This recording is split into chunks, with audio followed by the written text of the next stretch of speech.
هلو يا أبطال الويلنس، عاملين إيه؟ المرة اللي فاتت كنا بنتكلم عن الباوندريز، الحدود الشخصية.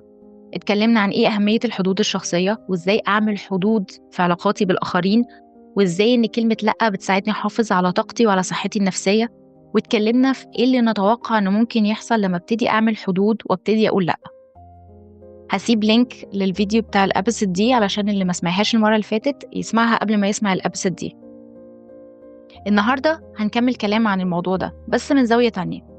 المرة اللي فاتت اتكلمت عن حدودي أنا. المرة دي عايزة أتكلم عن حدود الآخرين. زي ما أنا ليا حدود وباوندريز، الآخرين برضو ليهم حدود وباوندريز.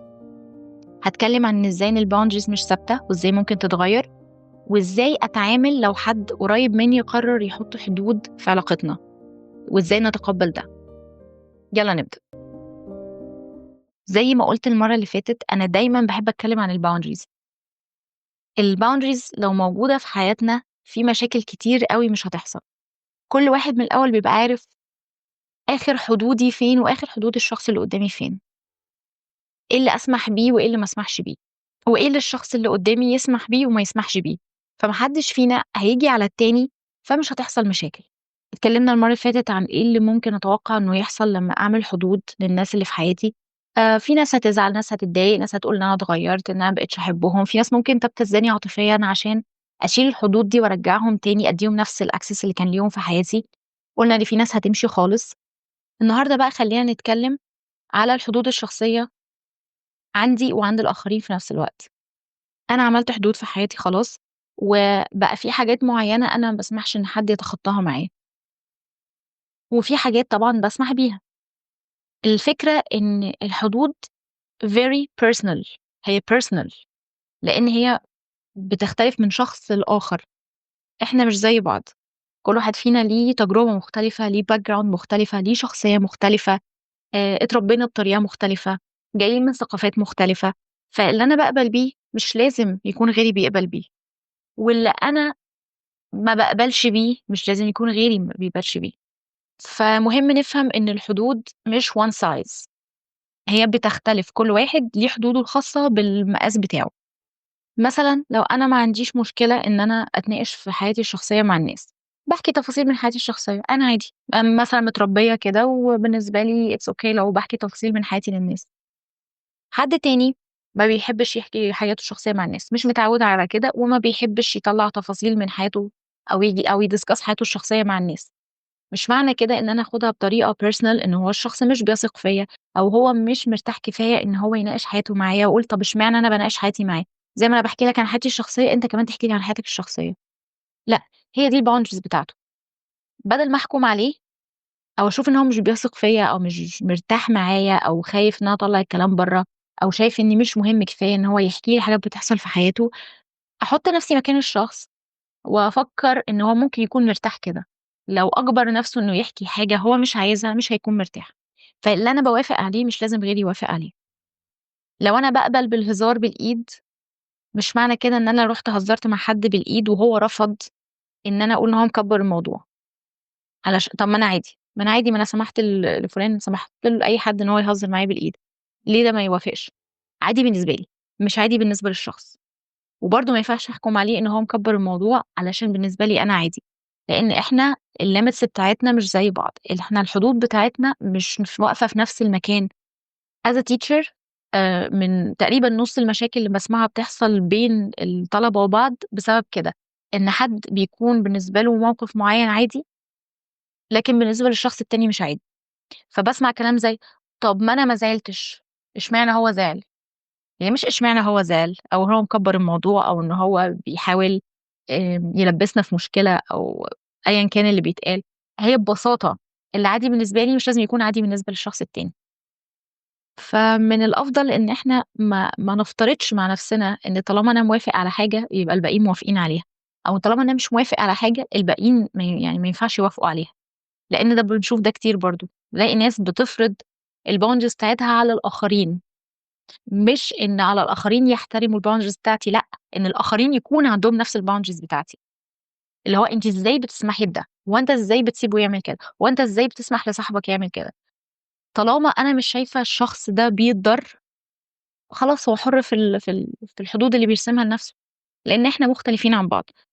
فما نفترضش إن كل الناس زيي، ما نفترضش إن الناس بتفكّر زيي. وأهم نقطة في الموضوع كلّه respect. أنا عملت حدود لحد they should respect it. الشخص عمل حدود I should respect it حتى لو مش فاهم الboundaries دي إيه. حتى لو حاجة غريبة أوي، يعني أنا ما باحبش حد يكلمني الساعة 16:00، الساعة 16:00 تحديدًا، كلمني 5 ماشي، كلمني 3 ماشي، 4 لأ. غريبة، بس أوكي I respect it. أنا ما أعرفش الشخص ده بيمُر بإيه. وفي حاجة بمناسبة احترام الحدود، في ناس ما بياكلوش حاجات معيّنة، أو بيكونوا مثلًا ماشيين على diet معيّن، فبالاقي إن الناس بتضغط عليهم يبوظوا الdiet ده. يعني في الشغل، في تجمُّع عائلي، في أي حاجة اسمها لأ ده يا عم diet إيه فُكّك، لأ أنت هتاكل معانا، ويقعدوا يصرّوا عليه، ويقعدوا يجيبوا له الأكل بالعافية، ويقعدوا يقنعوه كتير، لأ أنت هتكسر الdiet بتاعك عشان تاكل معانا. I'm sorry بس ده disrespect. ما نضغطش على بعض عشان نكسر الboundaries بتاعتنا. حد من صحابي عنده boundary إن هو ما بيتأخّرش برّه البيت بالليل، ما اقعدش أضغط عليه إن هو يتأخّر برّه البيت معايا، وأقعد أقلل منّه أو أتريق عليه أو أعمل أي طريقة عشان خاطر أكسر الحد ده عنده. حد مثلًا أنا عارفة إن هو في الweekend بيكون مش متاح عشان بيكون بيقضّي الوقت مع عيلته، أوكي، خلاص أنا أحترم إن اليوم ده بتاعه هو وعيلته، خلاص no contact unless لو حاجة very very big يعني، لكن ما اتصلش بيه وأضيّع وقته وأقعد أعمل أي حوارات وأنا عارفة إن هو عنده الboundaries دي. فrespect ده keyword. إحنا بنحترم حدود بعض. زي ما قُلت من شوية إن الحدود بتاعتنا بتتغيّر، الboundaries بتاعتنا بتتغيّر، إحنا نفسنا بنتغيّر. اللي كنت باقبل بيه من سنتين ممكن أكون ما باقبلش بيه دلوقتي، واللي ما كنتش باقبل بيه من سنتين ممكن دلوقتي أكون باقبل بيه، على حسب التجارب اللي بنمُر بيها، على حسب النضج، على حسب ما بنكبر، على حسب ما بنتعلم. الطبيعي إن أنا معتقداتي الأساسية ثابتة، لكن التعامل اللي أنا باتعامل بيه مع الدنيا حواليّا بتتغيّر على حسب معطيات الدنيا حواليّا. هاحاول أبسّط الجملة دي عشان حاسة إني طلعت مني عميقة شوية. يعني طبيعي إن كل واحد عنده مبادئ معيّنة اتربى عليها، حاجات لا يمكن أرفضها وأغيّرها، لكن أنا باتكلّم بقى في الحدود الشخصية اللي قابلة للتغيُّر، زي حاجات معيّنة في علاقتي مع صحابي، زي حاجات معيّنة باسمح بيها في الشغل أو لأ. زي مثلًا إن أنا لمّا كنت باقول المَرّة اللي فاتت إن أنا حد ممكن يسيب شغله ويروح يساعد الناس التانيين، بس اتعلّم بعد كده إن ده بيحُط load عليه هو وبيأثّر على شغله هو، فبطّل يعمل ده. الحاجات دي قابلة للتغيُّر، على حسب ما باتعامل على حسب التجارب بتاعتي. إحنا طول ما إحنا عايشين في الحياة طبيعي إن إحنا بندخل في تجارب، والطبيعي إن إحنا بنتغيّر، الطبيعي. آآ فأنا كل ما باشوف حاجات أكتر أو باتعلّم حاجات أكتر أو بادخل في مواقف أكتر، باتعلّم حاجات مختلفة، فبناءً عليه ممكن حدودي الشخصية تختلف. فبرضه ما نفترضش إن طالما شخص عنده boundaries معيّنة إن الboundaries دي هتفضل هي طول الوقت، أو لو ما عندوش boundaries في حاجات معيّنة إنه هيفضل ما عندوش طول الوقت. يعني إن هو مثلًا حد من صحابي كان بيسمح بحاجة، فجيت دلوقتي اللي هو مثلًا بعد فترة طويلة عدِّت، اكتشفت إنه ما بقاش يسمح بكده. فابتدي أحس إن طب هو اتغيّر، طب هو ما بقاش يحبّني، طب هو شايف نَفْسه عليّا، طب هو إيه اللي حصل؟ لأ خالص، هو الموضوع ما لوش علاقة بيّا، الموضوع ليه علاقة بإن الشخص ده ممكن يكون نضج بشكل معيّن، أو مَر بتجربة معيّنة، أو حصل تغيير معيّن خلّاه ياخُد باله إن هو ما كانش حاطط حدود في المنطقة دي، فهو قرّر يعملها. وحدودنا كمان بتتغيّر من شخص للتاني، مش معنى إنّي باسمح لحد بحاجة يبقى باسمح بيها لكل الناس. فأنا لازم أحترم ده، ما أقولش طب ما اشمعنى أنت سمحت للشخص ده يعمل وأنا لأ. هي ما فيهاش اشمعنى، هو I respect حدود الشخص. إحنا الناس اللي موجودين في حياتنا قريبين مننا، إحنا بناخد بالنا منهم لمّا بيتغيّروا. آخد بالي إن هو في حاجات معيّنة ما بقاش يسمح بيها، حاجات معيّنة ما بقاش يهزّر فيها، أو أسلوب حياته اتغيّر شوية، أو عنده حاجة في معتقداته اتغيّرت شوية. ما فيش أي مشكلة إن إحنا نcommunicate، نتكلّم مع صحابنا دول، نتكلّم مع الشخص ده أيًا كان وجوده في حياتنا إيه، ممكن يكون قرايبنا، صحابنا، ممكن يكون partner. إحنا بنتكلّم. أي حد لاحظ إن هو في حاجة معيّنة اتغيّرت، أنا أتكلّم معاه واسمعه، أفهم إيه اللي حصل. بلاش نفترض مع نَفْسنا، بلاش نفترض إن عشان حد عمل boundaries معيّنة أو حاجة معيّنة في طريقته اتغيّرت، إن إحنا ما بقيناش صحاب أو إن إحنا ما بقيناش مهمين عند بعض أو إن ما بقاش يحبّني، ولا بلاش الكلام ده، نفكّر. أنا عارفة إن الكلام ده بيطلع في الأول، no judging لإن أنا نَفْسي كده أوقات، اللي هو باحس لو إن في حد متغيّر معايا إن المشكلة عندي أنا، بس لأ باكتشف بعد كده لمّا بيحصل communication وبنتكلّم إن كان في حاجات معيّنة حاصلة، أو إن في حاجات معيّنة اتغيّرت، وإن الموضوع ما لوش علاقة بيّا خالص، فعشان كده باقول بلاش نفترض، إحنا نسأل، على فكرة عادي خالص إن إحنا نسأل، نقول أنا لاحظت إن كذا، كذا، في مشكلة معيّنة، هو في حاجة حصلت، ومش بطريقة إن I'm desperate أو إن أنا قلقانة أو anxious أو هو إيه اللي حصل، لأ ببساطة أنا لاحظت كذا وكذا، في حاجة تحب تتكلم في الموضوع؟ وحاجة كمان، إحنا مش مطالبين، أنا مش مجبورة، ما فيش أي حاجة تجبرني أو تضطرني إن أنا أغيّر نفسي علشان adjust مع حياة حد تاني، يعني أنا قُلت إن أنا أحترم الboundaries اللي الشخص بيعملها، بس لو الشخص ده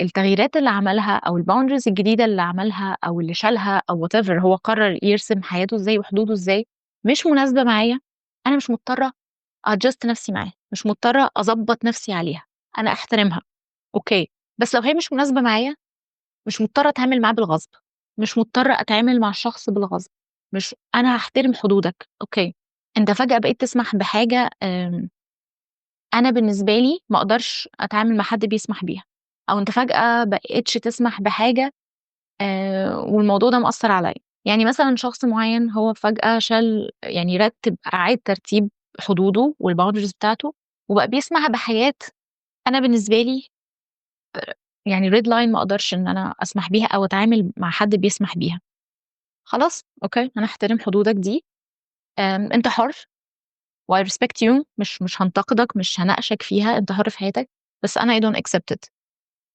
خلاص أنا هانسحب، يعني مش هاتجادل مع الشخص إن هو يعني يضبّط حدوده علشان خاطري، ولا أنا هاجي على نفسي وأتعامل معاه غصب عني وأنا مش موافقة على ده، ولا هاجي على نفسي وأغصب نفسي إن أنا أتعامل وأنا مش موافقة على ده، لأ أنا هانسحب عادي، respect وهانسحب.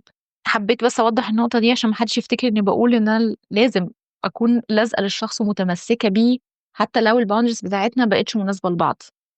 أنا باتكلّم فيه إن هو we respect we accept we communicate لو بعد الcommunication حسّيت إن لأ، إحنا المكان ده ما بقاش مناسب ليّا anymore أو أنا حاسّة إنّي مش موافقة مع ده أو مش تمام مع ده، مش هاforce myself خلاص، يعني هاتعامل على قد ما الوضع يسمح ومش هاجي على نَفْسي أكتر من كده. المَرّة اللي فاتت اتكلّمنا في إيه اللي ممكن يحصل لمّا أنا أحُط حدود للناس، خلّينا المَرّة دي نتكلّم إيه اللي بيحصل لمّا الناس يحطّوا لي حدود. لإن زي ما أنا باعمل boundaries مع الناس علشان أنا عايزة أحمي my energy وmy time وmy mental health، الناس كمان عايزين يحموا ده. أول حاجة أول حاجة بنحس بيها عمومًا لمّا بيحصل تغيير، باحس بالرفض، إحساس الrejection من أول الحاجات اللي الواحد عادةً بيحس بيها لمّا حد بيتغيّر معاه الrejection، الشخص ده رافضني، الشخص ده بيطلّعني برّه حياته. هي بتيجي كده مع الصدمة الأولانية، يعني لمّا بالاقي الشخص فجأة اتغيّر، باحس بالصدمة وباحس بالrejection خصوصًا لو الشخص ده حد مهم في حياتي وكان ليّا مساحة كبيرة أوي في حياته، ففجأة كده لقيت إن هو شخص المساحة اللي مدّيهاني قلّت، فجأة بقى في boundaries فجأة بقى في حاجات مش مسموح لي أتخطاها أو مش مسموح لي أعملها، فباحس بالصدمة وباحس بالرفض وباحس بالحزن، بازعل إن الشخص ده اتغيّر معايا أو ما بقاش علاقتي بيه زي الأول، علاقتنا اختلفت. وعادةً بيكون في إحساس إن أنا بالوم في نفسي أو بأنِّب في نفسي، طَب أنا عملت إيه غلط؟ طَب أنا قُلت حاجة ما ينفعش تتقال؟ طَب أنا زعّلته؟ طَب أنا ضغطت عليه جامد في حاجة؟ طَب إيه اللي أنا ممكن أكون عملته خلّى الشخص ده يقرر يحط limit معيّن؟ وأوقات كمان بابتدي أقلب عليه هو، هو اللي اتغيّر، بعد كل صداقتنا الكبيرة دي الشخص اتغيّر معايا، بعد كل اللي كنت باعمله عشان صاحبتي دي اتغيّرت معايا، إحنا بعد كل اللي مرّينا بيه مع بعض فجأة كده حاسين إن هُم مش محتاجينّي في حياتهم anymore فجأة كده بيعملوا لي limits طب هُم بقى عاملين كل الlimits دي لكل أصحابهم والّا أنا بس؟ بنبتدي بقى إيه، يعني باخرج شوية من إن أنا بالوم في نَفْسي إن أنا اللي غلطت في حاجة، لإن الشخص التاني هو اللي غلطان مش أنا، لإن أنا مُخّي بيحاول يفهم إيه اللي بيحصل، بيحاول يلاقي سبب، بيحاول يلاقي مُبرر للي حصل ده، بس في الواقع الموضوع ما لوش علاقة بيّا ولا بمشاعر الشخص ناحيتي، هو ليه علاقة بإن الشخص قرر إن هو يعمل boundaries معيّنة في حياته، الشخص ده قرر ينضج. بدأ يحس إن هو في أماكن معيّنة في حياته محتاجة حدود، محتاجة تنظيم. وممكن يكون الموضوع ما لوش علاقة بيّا أنا، ممكن يكون موقف معيّن حصل مع حد تاني خالص خلّاه ياخد باله إن هو محتاج يرسم حدود معيّنة في أماكن معيّنة. فزي ما قُلت من شوية we respect it، ما ناخدش الموضوع بشكل شخصي it's never me. إلا بقى لو أنا فعلًا باعمل حاجات، يعني ده موضوع تاني بقى، لو أنا فعلًا بادوس على الشخص من غير ما آخُد بالي، لدرجة إن أنا وصّلته إن هو لأ stop، إن إحنا محتاجين نعمل limit بيننا. ده مش معناه برضه إن أنا شخص وِحِش، الفكرة بس إن أوقات بنتعامل بعشم زيادة وما بناخدش بالنا. لو نفتكر المَرّة اللي فاتت قُلت إن في ناس ما بتحترمش حدود الآخرين لو ما اترسمتلهاش، وقُلت إن ده مش معناه إن هو شخص وِحِش، هو ممكن يكون شخص وِحِش وبيستغلّك، وممكن يكون مش واعي إن هو بيتخطى الحدود دي، فبنضطر إن إحنا نرسم الخط ده عشان الشخص ما يعدّيهوش.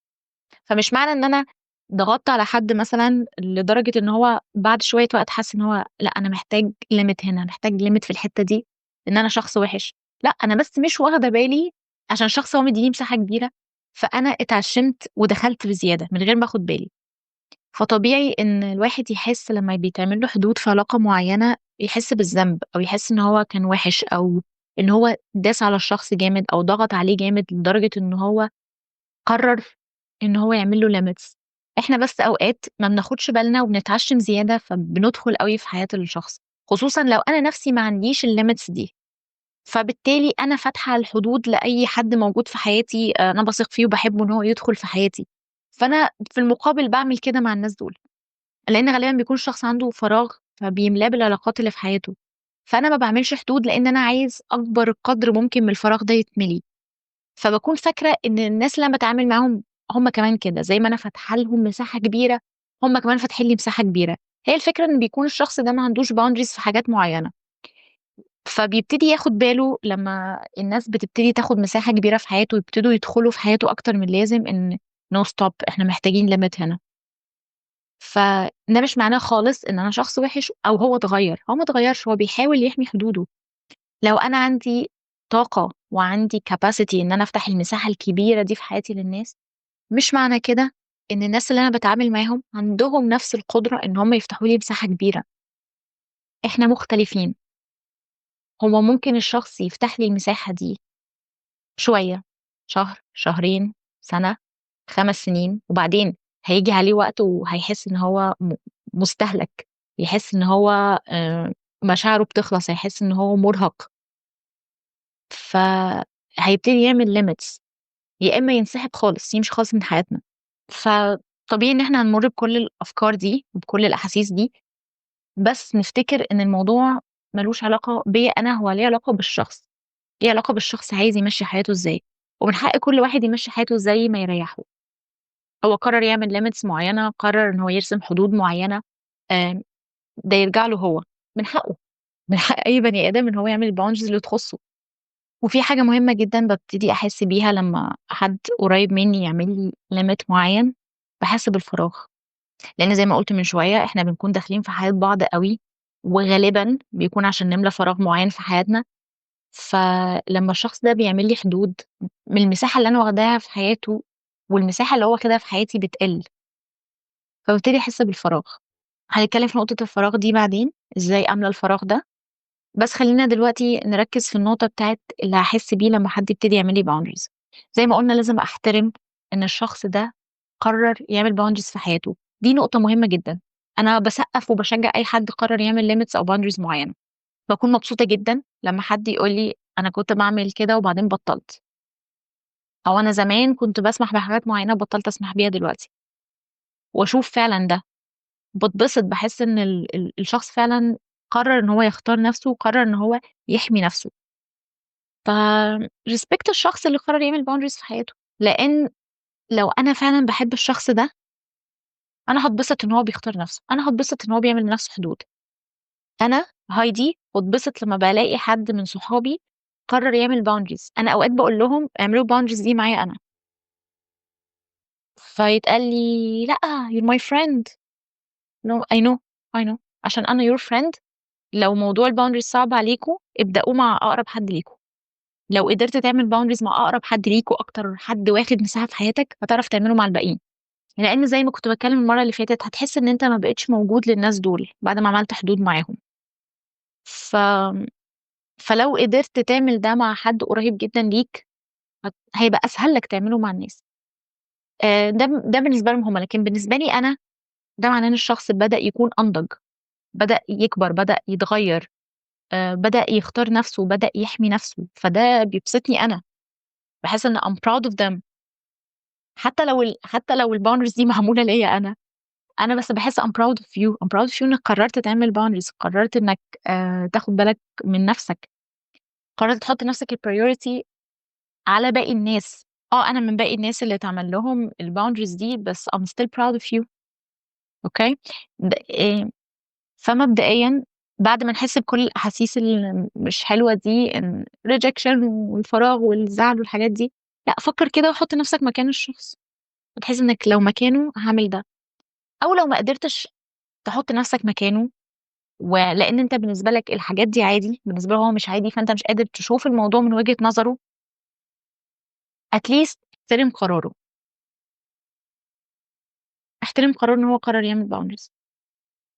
وتاني برضو communicate، بنتكلم، بنشوف الموضوع ايه. بس لو حابب تفهم وتتأكد ان السبب مش من عندك، ولو السبب من عندك تقبل، علشان احنا بنتعلم.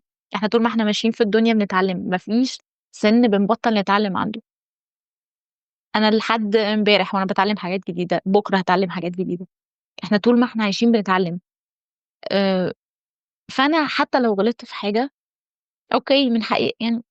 فانا حتى لو غلطت في حاجه، اوكي، انا غلطت في ده وعملت ده وضغطت على الشخص، بس انا اتعلمت ان انا بعد كده آه، احاول انا اللي اعمل حدود من عندي. مش لازم استنى حد يعمل لي حدود. احاول ان انا كل فتره اراجع نفسي، واشوف انا بعامل الناس اللي في حياتي ازاي. وممكن المساحه اللي انا بكون واخداها في حياه الشخص قلت مع الباوندريز اللي هو عملها، بس ما ركزش على المساحه اللي انا واخداها، ركز على الكونكشن اللي بيني وبين الشخص. يعني لو دي صاحبتي واحنا مثلا كنا متعودين بنتكلم 24 ساعة في اليوم، كل يوم بنخرج، كل يوم بنشوف بعض، كل يوم مع بعض، بحكي لها كل تفاصيل حياتي، هي بتحكي لي كل تفاصيل حياتها. بس هي قررت لسبب أو لآخر، ليها علاقة بيا أو ليها علاقة بيها أو ليها علاقة بأي حاجة تانية، هي قررت تعمل ليميت، اللي هو أنا محتاجة وقت لنفسي، محتاجة وقت بعيد عن البني آدمين كلهم. أنا محتاجة أقلل الوقت اللي بقضيه مع ناس تانيين.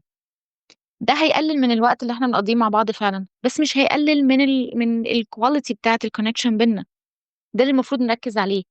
الوقت اللي انا بقضيه مع الشخص قل، بس هل ده معناه ان علاقتي بيه اتأثرت؟ احنا مش لازم نكون بنشوف بعض كل يوم وبنكلم بعض كل يوم عشان نكون مهمين عند بعض. مش لازم اكون داخلة 100% في حياة البني آدم عشان علاقتي بيه تبقى قوية. بالعكس، اوقات لما بنقلل الفريكونسي بتاعة التواصل، لما كل واحد فينا بيبعد عن التاني شوية وكل واحد بيفوكس على حياته شوية، كلنا محتاجين وقت لنفسنا، كلنا. ده أنا بالنسبة لي احتياج. كلنا محتاجين نقعد مع نفسنا. ممكن لما نبتدي إن احنا نفضي وقت لنفسنا ونركز مع نفسنا، زي ما هقول كمان شوية ممكن نعمل ايه في الوقت ده، ممكن ده ينعكس على علاقتي بالناس التانيين أحسن. ده يخلي الوقت اللي أنا بقضيه معاهم أقل، بس الكواليتي بتاعته أحسن. الكواليتي بتاعت علاقتنا اوفر الفريكونسي بتاع احنا قد ايه بنتعامل مع بعض. طيب الفراغ بقى اللي انا بحس بيه بعد ما حد بيعمل باوندريز بيني وبينه، فبحس بالفراغ، بحس ان عندي وقت كتير قوي، وقت اكتر من الاول على الاقل. يعني كل الوقت اللي كنت بقضيه مع الشخص ده، او الوقت اللي انا كنت مدخله الشخص ده فيه في حياتي، بقى عندي وقت نركز مع نفسنا.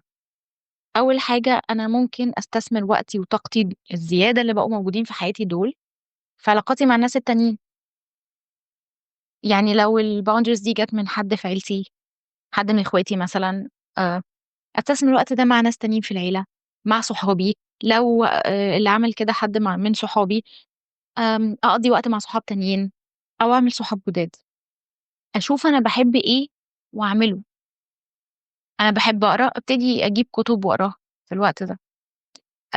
بحب ارسم، اقعد ارسم.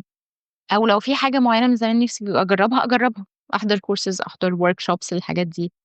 استثمر الوقت ده في هواياتي، اشوف انا بحب اعمل ايه واعمله ولوحدي. إن أنا باعملها لوحدي ده هيقوي علاقتي بنفسي، وممكن يدّيني فرصة إن أنا أتعرّف على ناس تانيين، فيبقى عندي ناس أكتر في حياتي، فما يبقاش كل الattention بتاعي متركّز على شخص واحد أو على كذا شخص، لإن ممكن يكون الموضوع ده حصل في حياتي من كذا شخص مثلًا في نفس الوقت. ممكن أعمل حاجات كتير، ممكن أكتب، ممكن أبدأ journal، أبدأ diaries، أعمل feeling journal إن أنا كل يوم بالليل آآ باسجّل أنا حسّيت بإيه النهارده، إيه الemotion اللي كان مسيطر عليَّ أغلب اليوم، أو لو موقف معيّن حصل وخلّاني حسّيت بإيه وإزاي اتعاملت مع الموضوع ده، ده بيساعد إن أنا أكون متابعة مشاعري وإزاي باعبّر عن مشاعري، فده بيحسّن من طريقة تعبيري عن مشاعري بعد كده. أكتب اللي حصل معايا خلال اليوم، أكتب اللي عايزاه يحصل بُكرة، أقضّي وقت مع نَفْسي. عادةً بيكون صعب في الأول خصوصًا لو أنا شخص ما باعرفش أقعد لوحدي، وده أساسًا اللي كان عامل المشكلة بتاعة إن أنا داخلة في حياة ناس تانيين أكتر من اللازم، ومدخّلاهم في حياتي أكتر من اللازم، لإن أنا ما باعرفش أقعد لوحدي. فممكن تكون صعبة شوية في الأول، بس بتيجي مع الوقت. كل ما نتعلّم نقعد مع نَفْسنا، كل ما ده هيأثّر على علاقاتنا مع الناس التانيين بطريقة إيجابية. كل ما أتعلّم إن أنا أعرف أقعد مع نَفْسي وأكتفي بنَفْسي، ده هيحسّن من علاقتي بالناس التانيين. ووجود الboundaries بيني وبين الناس التانيين في التعامل، زي ما قُلت بيحسّن من quality connection بيننا، فما نخافش نقعد لوحدنا. وأنا كمان لو أنا مش عاملة boundaries، أعمل أنا كمان boundaries. أوكي؟ وأنا كمان لو أنا مش عاملة boundaries أبتدي أعمل boundaries. هُم من حقهم يعملوا boundaries وأنا من حقي أعمل boundaries. ده بيحميني أنا وبيحميهم هُم، ففي الآخر بيساعدنا إن إحنا ندخل في علاقات صحية. بيساعد إن علاقاتنا مع بعض ما تجيش على حد فينا. فأنا أحترم الآخرين وأحترم نفسي بإن أنا أحترم حدودهم، وإن أنا أعمل حدود لنفسي وأحترمها، وما أخلّيش حد يتخطى الحدود دي في التعامل معايا، وأنا ما اتخطاش الحدود بتاعة الآخرين في التعامل معاهم. ده هيسهّل جدًا التعامل، هيسهّل جدًا علاقاتنا، مش هنلاقي حد بيضغط على حد في علاقات. هيسهّل بعد كده إن أنا أفلتر العلاقات اللي في حياتي. هيبقوا الناس عارفين أنا حدودي فين ومش هيتخطوها، فده مش هيعمل لي مشاكل. وهيبقى أي حد عايز يدخل حياتي علشان بيحاول يستغلّني بشكلٍ ما مش هيعرف فهيمشي. فنوع العلاقات اللي هيكون موجود في حياتي هيكون أحسن، هيكون أريح. الناس اللي موجودة هيكونوا بيحترموني وبيحترموا قراراتي وبيحترموا حدودي. فالboundaries حاجة مهمة جدًا، ونبدأ نطبّقها واحدة، واحدة. عارفة إن هي ممكن تكون صعبة في الأول، وعارفة إن ممكن نكون خايفين من رَد فعل الناس علينا، خايفين من إن الناس تمشي، خايفين من الفراغ والوحدة اللي هنحس بيهم، سواء أنا اللي عملت الboundaries للناس دول أو هُم اللي عملوها لي. بس هي تستاهل إن أنا آخُد الخطوة، هي تستاهل إن أنا أبتدي أطبّق إن أنا يكون عندي boundaries في حياتي. خلّينا نبدأ مع بعض واحدة، واحدة، كُلّنا بنتعلّم وكُلّنا بنحاول كل يوم إن إحنا نكون أحسن من اليوم اللي قبله، وكُلّنا بنجرّب وبنغلط، بس نرجع نجرّب تاني. ما فيش حد هيجيب الحاجة صح من أول مرّة، ما فيش حد هيقرّر يعمل boundaries فبُكرة يكون عامل boundaries مع كل الناس في حياته. هي بتيجي بالتفكير الأول، بعد كده بإن أنا أحاول أtest الwaters، إن أنا أجرّب شوية، وممكن شوية أرجع أتراجع تاني وأسمح بحاجات أنا ما كنتش عايزة أسمح بيها، بس بعد كده هارجع تاني أحُط الboundaries دي لحد ما تضبط معايا، لحد ما أعرف وأفهم إيه اللي بيريحني، إيه اللي أقدر أتعامل معاه، وإيه اللي ما أقدرش أتعامل معاه. هتيجي بس بالراحة، واحدة، واحدة، ويبقى الهدف بتاعنا to protect yourself. أنا الهدف بتاعي إن أنا أحمي نفسي وأحمي my energy وأحمي صحتي العقلية والنفسية. طالما أنا حاطة نفسي وراحتها الgoal بتاعي اللي عايزة أوصل له، هاوصل لها، بس هتاخد وقت، والوقت ده بيختلف من شخص للتاني. عشان إحنا مختلفين، فنبدأ وما نقلقش، أنتم مش لوحدكم. ده wellness squad موجودة عشانكم، عشان أي حد عايز يبدأ ومحتاج مساعدة أو محتاج زقة عشان يبدأ أو محتاج حد يسقّف له يقول له برافو إن أنت خدت أول خطوة. أنا مش باهزر، تعالوا قولوا لي أنا خدت أول خطوة وأنا هاسقّف واحتفل بيكم. نجاح أي حد في إن هو ياخد خطوة في حاجة تخُصّه إنه يتطوّر للأحسن، ده بيبسطني حتى لو أنا ما أعرفش الشخص، وهاحتفل بيه جدًا وهاكون مبسوطة. أي حد محتاج مساعدة، أي حد محتاج حد يقول له يبدأ منين، يبعت لي وأنا هارُد عليه. لو حد حابب يضيف حاجة أو عنده سؤال أو عايز يتناقش في نقطة معيّنة اتكلمت فيها، أو لو حد عنده تجربة معيّنة عن الboundaries حابب يشاركها معانا، يا ريت يبعت لي، وأنا دايمًا موجودة وهارُد عليكم. كان معاكم هايدي وThe Wellness Squad. باي.